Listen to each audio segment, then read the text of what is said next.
السلام علیکم دوستو، کیا حال ہے؟ امید کرتا ہوں کہ سب دوست خیریت سے ہوں گے۔ ندیم وائس چینل میں خوش آمدید۔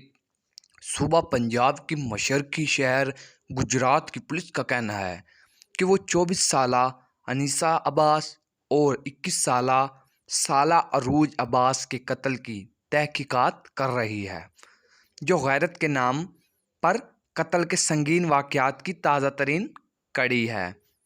ایک پولیس ترجمان نے بتایا کہ دونوں خواتین اپنے پاکستانی خاوندوں سے علیحدگی کی خواہاں تھیں اور انہیں اسپین سے واپس گجرات بلایا گیا، اور جب وہ آ گئی تو رات کو ان کو گلا دبا کر اور گولی مار کر قتل کر دیا گیا۔ ان کے خاوندوں نے انہیں چند دنوں کے لیے پاکستان آنے پر راضی کرنے کے لیے ایک کہانی بنائی تھی۔ ابتدائی تحقیقات سے پتہ چلتا ہے کہ یہ غیرت کے نام پر قتل کا معاملہ ہے، لیکن ابھی اور تفتیش جاری ہے۔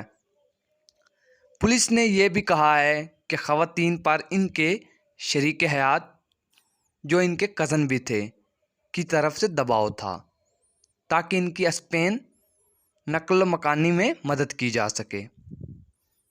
دونوں بہنوں کے خاندان کے 7 افراد اس وقت قتل کے الزام میں پولیس کو مطلوب ہیں۔ پاکستان میں گزشتہ سال غیرت کے نام پر ملک بھر میں 450 سے زائد واقعات رپورٹ ہوئے۔ مزید ویڈیو کے لیے میرے چینل کو سبسکرائب کریں۔